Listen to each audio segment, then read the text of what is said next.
Hello, मैं गणेश कार्की आप सभी का स्वागत करता हूं अपने YouTube चैनल पे।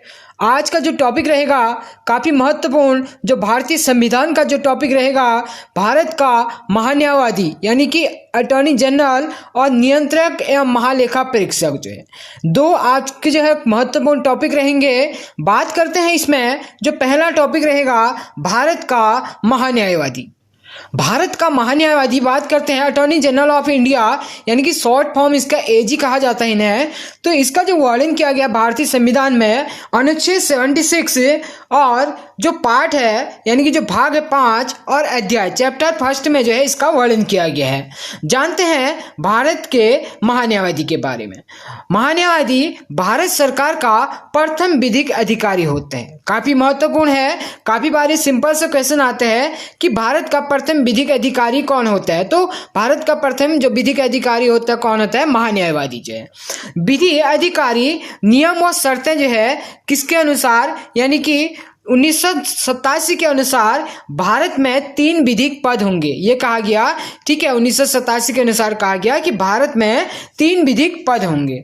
पहला पद होगा महान्यायवादी का, जिसका वर्णन जो है भारतीय संविधान के अनुच्छेद 76 में किया गया, और ये जो है एक क्या हमारा एक संवैधानिक पद है। ये जो है आपसे जानना चाहूंगा कि वर्तमान में भारत के महान्यायवादी कौन है। अपना आंसर जो है कमेंट बॉक्स में जरूर दीजिएगा।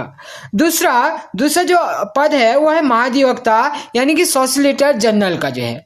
तो ये एक वैधानिक पद है जो कि वर्तमान में जो है इस पद पे तुषार मेहता जी जो है हमारे यानी कि जो है स्थापित हैं। यानी तीसरा है अपर महाधिवक्ता एडिशनल सॉलिसिटर जनरल जो है, ये जो है ये भी एक वैधानिक पद है। और जो पहला पद था महान्यायवादी, जो अधिवक्ता होते हैं, जो महाधिवक्ता होते हैं, ये जो है महान्यायवादी के जो है क्या होते हैं, उनके जो है कार्य के लिए, उनके सपोर्ट के लिए होते हैं। और जो है जो अपर महाधिवक्ता होते हैं ये महाधिवक्ता के जो है सपोर्ट के लिए नीचे जो है होते हैं ये।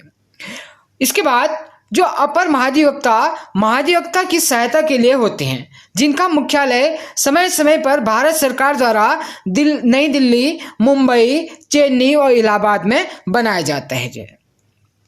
इसके बाद महान्यायवादी की नियुक्ति जो है संघीय मंत्रिपरिषद की सलाह पर कौन करते हैं? राष्ट्रपति करते हैं। काफी महत्वपूर्ण है कि महान्यायवादी की नियुक्ति कौन करते हैं? राष्ट्रपति करते हैं। किसकी सलाह पे? संघीय मंत्रिपरिषद की सलाह पे जो है। इनकी योग्यता की बात करें तो महान्यायवादी की पद के लिए जो योग्यता होती है वो वही योग्यता होती है जो सुप्रीम कोर्ट के यानी कि न्यायाधीश के लिए होती है। यानी कि जो सुप्रीम कोर्ट है, उच्चतम न्यायालय जो है हमारा, उसका जो न्यायाधीश होता है उसके अनुसार ही योग्यता उसके लिए होती है, वही किसके लिए होती है? महान्यायवादी के लिए। और इनको जो शपथ दिलाते हैं वो कौन दिलाते हैं? राष्ट्रपति दिलाते हैं अनुसूची 3 के तहत। इनके वेतन की बात करें तो वेतन 2,50,000 होता है, यानी कि जो सुप्रीम कोर्ट के न्यायाधीश जो है उनके बराबर ही इनका जो है क्या होता है? वेतन होता है। वर्तमान में इनका जो कार्यकाल की बात करें तो इनका जो कार्यकाल रहता है 5 वर्ष का होता है।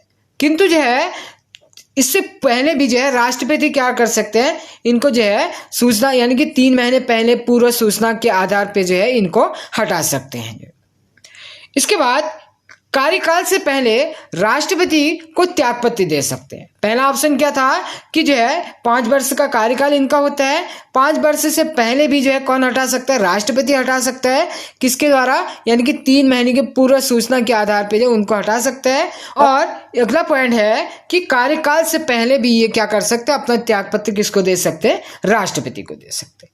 इसके बाद काफी महत्वपूर्ण नोट है कि महान्यायवादी का पद ब्रिटेन से लिया गया है। काफी इंपॉर्टेंट है कि काफी बार ये पूछा जाता है सिंपल ही कि भारत में के जो महान्यायवादी का पद है किस देश से लिया गया? तो ब्रिटेन से लिया गया है। ब्रिटेन में कानून मंत्री ही महान्यायवादी होता है, परंतु भारत में दोनों पद क्या होते हैं? अलग अलग होते हैं। और ब्रिटेन में जब सरकार भंग होती है तो महान्यायवादी पद भी भंग हो जाता है, परंतु भारत में ऐसा नहीं होता है। क्योंकि ब्रिटेन में क्यों होता है? क्योंकि अगर ब्रिटेन में जो उसकी सरकार गिरेगी तो वहाँ कानून मंत्री जो होगा वही महान्यायवादी भी होता है, तो वो भी क्या हो जाएगा? उसी समय पद जो है समाप्त हो जाएगा। जबकि भारत में क्या है कि महान्यायवादी का पद अलग है और कानून मंत्री भारत का अलग होता है। तो इस कारण से भारत में ऐसा नहीं होता है। इसके बाद इसकी महान्यायवादी की शक्तियों की बात करें तो महान्यायवादी की जो शक्ति होती है यह भारत सरकार का क्या होता है, विधिक सलाहकार होता है, काफी महत्वपूर्ण है। और भारत सरकार का प्रथम वकील भी कौन होता है, महान्यायवादी होते हैं।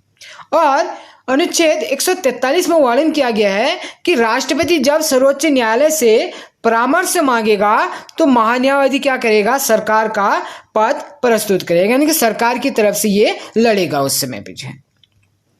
इसके बाद कुछ विशेष अधिकार हैं महान्यायवादी के। तो इसके जो विशेष अधिकार हैं वो ये है कि संसद के किसी भी सदन में क्या कर सकते हैं, बैठ सकते हैं, भाषण दे सकता है, किसी भी कमेटी का सदस्य हो सकता है, परंतु मतदान नहीं कर सकता। इसका जो वर्णन किया गया भारतीय संविधान के अनुच्छेद 88 में इसका वर्णन किया गया है। काफी महत्वपूर्ण है, काफी बार ये क्वेश्चन देखने को मिलता है। प्रति जो भी एग्जाम होते हैं, राज्य स्तरीय के हैं या केंद्र स्तरीय जो भी एग्जाम होते हैं, उसमें सिंपल सा ये क्वेश्चन आता है कि संसद के किसी भी सदन में बैठ सकता है, भाषण दे सकता है, किसी भी कमेटी का सदस्य हो सकता है, परंतु मतदान नहीं कर सकता। यह पद कौन सा है, तो यह पद किसका है, महान्यायवादी का है। और इसे भारत के सभी न्यायालयों में सुनवाई का अधिकार भी इसे होता है। दूसरा इसका काफी महत्वपूर्ण नोट है, एक दूसरा नोट आप जानना चाहेंगे तो प्रधानमंत्री पंडित जवाहरलाल नेहरू जी के कार्यकाल के दौरान केंद्र सरकार द्वारा एक प्रस्ताव जो है रखा गया, जिसमें कहा गया कि महान्यायवादी के पद को विधि मंत्री यानी कि कानून मंत्री में मिला दिया जाए। इसे उस समय पे स्वीकार नहीं किया गया, ठीक है, क्योंकि जो है क्या था कि ब्रिटेन से लिया गया था, तो भारत में भी यही प्रोसेस जो है लागू करने का जो प्रस्ताव रखा गया, परंतु यह प्रस्ताव जो है क्या स्वीकार नहीं किया गया इसे, ठीक है। एक दूसरा महत्वपूर्ण इसमें है कि काफी बार ये क्वेश्चन कम देखने को मिलता है, वैसे आपके जो है नॉलेज में ये चीज होनी चाहिए कि भारत के पहले महान्यायवादी कौन थे। भारत के पहले महान्यायवादी कौन थे, MC सीतलवाड़। MC सीतलवाड़ जो है भारत के पहले महान्यायवादी थे और इनका जो कार्यकाल रहा था 1950 से 1963 तक। अभी तक का सबसे लंबे समय का कार्यकाल किसका रहा, जो भारत के पहले महान्यायाधीश थे MC सीतलवाड़ का जो है। अब बात करते हैं दूसरा जो पॉइंट है, पहला पॉइंट था हमारा कि भारत के महान्यायवादी, दूसरा पॉइंट है कि भारत के नियंत्रक एवं महालेखा परीक्षक जो इनको कैग यानी कि comptroller and auditor general of India जो इनका वर्णन जो किया गया है, इसका वर्णन किया गया अनुच्छेद 148 में और भाग 5 तथा अध्याय 5 में जो है, ठीक है। इनका जो पूरा वर्णन है नियंत्रक या महालेखा परीक्षक का, ये अनुच्छेद 148 से जो है 151 तक जो है इसका वर्णन जो है कितने तक है 148 से 151 तक जो।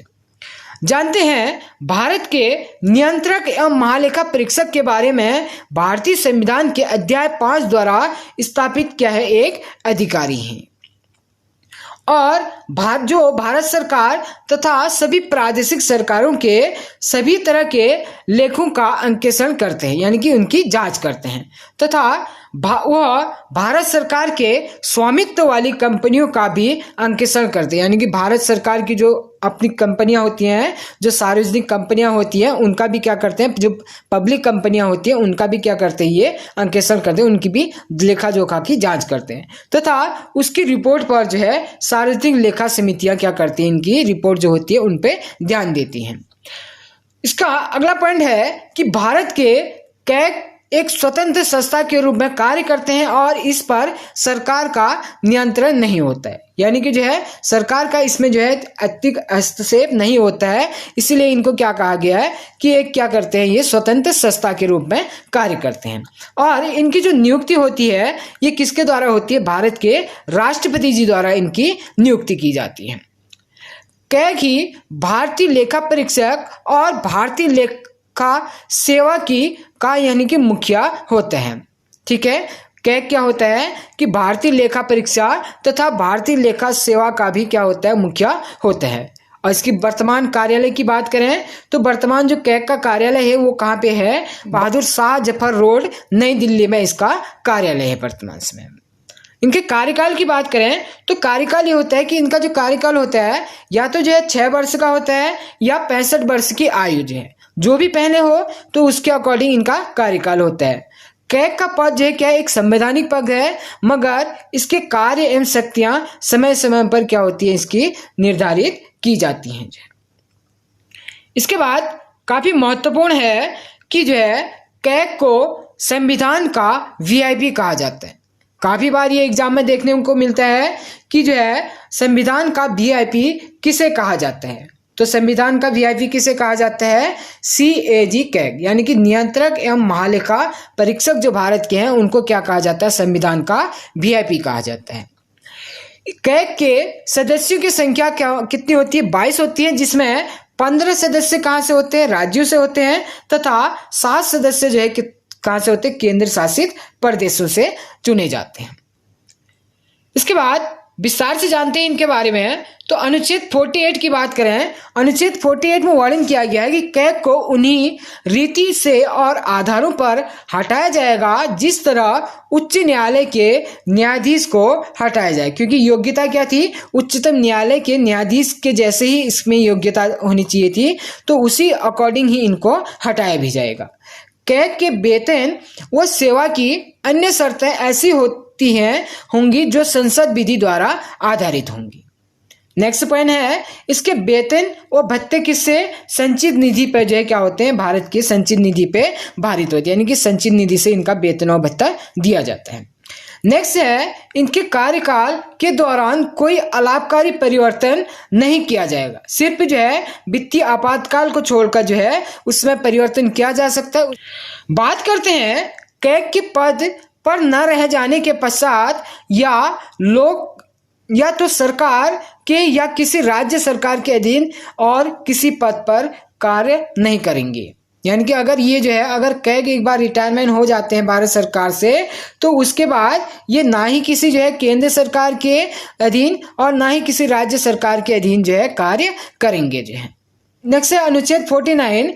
इस अनुच्छेद के अंतर्गत कैग भारत की संचित निधि, प्रत्येक राज्य की संचित निधि तथा प्रत्येक संघ शासित प्रदेश जहां विधानसभा हो से भी व्यय संबंधी लेखाओं का लेखा परीक्षण करते हैं। यानी कि उनकी जो है क्या करते हैं? जांच करते हैं। किसकी? संचित निधि की। और प्रत्येक राज्य की जो संचित निधि होती है, भारत सरकार की संचित निधि होती है, या संघ शासित जो केंद्र शासित प्रदेश होते हैं उनकी संचित निधि का जो है क्या करते हैं? ये जो है लेखा जोखा उनका जो है लेखा परीक्षण करते हैं। साथ ही जो है केंद्र तथा राज्यों के लोक से लेखा तथा आकस्मिक निधि से संबंधित व्यय का भी ये क्या करते हैं? संप्रेषण करते हैं। नेक्स्ट है, केंद्र और राज्य के द्वारा सभी व्यापार, विनिर्माण, लाभ और हानि तुलना पत्र लेखाओं का लेखा परीक्षण भी कौन करते हैं? ये भी कैग का ही कार्य है। काफी महत्वपूर्ण है इनका कार्य जो है। ये जो है राज्य के जो भी व्यापार संबंधित, विनिर्माण संबंधी लाभ जो हानि हो रहा है राज्य को और वो केंद्र को, तथा उनके तुलना पत्र को जो मिलाने का कार्य है वो भी कौन करते हैं? कैग के द्वारा किया जाता है। इसके बाद अनुच्छेद 150 की बात करें, वह राष्ट्रपति को इस संबंध में सलाह देता है कि केंद्र और राज्य के बीच किस प्रारूप में रखी जाए। यानी कि जो लेखा होता है केंद्र और राज्य के बीच किस प्रारूप में रखा जाए, इसको जो है निर्धारण भी कौन करते हैं? इनकी जो सलाह देते हैं राष्ट्रपति को कौन देते हैं? ये हमारे नियंत्रक एवं महालेखा परीक्षक देते हैं। इसके बाद अनुच्छेद 151 की बात करें, 151 में कहा गया है कि कैग केंद्र सरकार के लेखों से संबंधित रिपोर्टों को जो है राष्ट्रपति को देता है, जो उसे संसद में रखते हैं। यानी कि जब संसद सत्र होगा तो वहां पे कौन रखते हैं? राष्ट्रपति रखते हैं, बट देते कौन है? कैग के द्वारा जो है ये दिया जाता है। ठीक है, वैसे ही जो है राज्य में भी जो है राज्य सरकार को भी इनके द्वारा यानी कि कैग के द्वारा ही वहां पे जो संबंधित लेखों से संबंधित जो रिपोर्ट होगी वो राज्यपाल को दी जाती है, और राज्यपाल इसको क्या करता है? विधानसभा में रखता है। यानी कि जब विधानसभा सत्र होगा तो वहां पे रखेगा इनको। एक काफी महत्वपूर्ण नोट है कि नियंत्रक महालेखा परीक्षक संघ की लोक सेवा समिति के गाइड, मित्र व मार्गदर्शक के रूप में जो है क्या करते हैं? कार्य करते हैं। इसी के साथ ही जो है नेक्स्ट महत्वपूर्ण नोट है कि ब्रिटिश शासनकाल में 1953 में Indian audit and account department की स्थापना कहाँ पे की गई थी? भारत में की गई थी। नेक्स्ट है भारत के पहले कैग। काफी बार पूछा जाता है ये। भारत के पहले कैग कौन थे? ये कैग थे बी नरहरि राव। इनका जो कार्यकाल रहा था 1948 से 1954 तक जो है इनका कार्यकाल रहा था। किसका? भारत के प्रथम कैग जो थे बी नरहरि राव जी का। अब भारत के वर्तमान कैग की बात करें तो भारत के वर्तमान कैग कौन है? श्री गिरीश चंद्र मुर्मू जी है, जिनकी जो नियुक्ति हुई थी 8 अगस्त 2020 को हुई थी। तो ये था जो है भारत के महान्यायवादी और नियंत्रक और महालेखा परीक्षक जो है। वीडियो कैसा लगा अपने लाइक, शेयर और कमेंट के द्वारा हमें जरूर जो है अवगत कराएगा। धन्यवाद।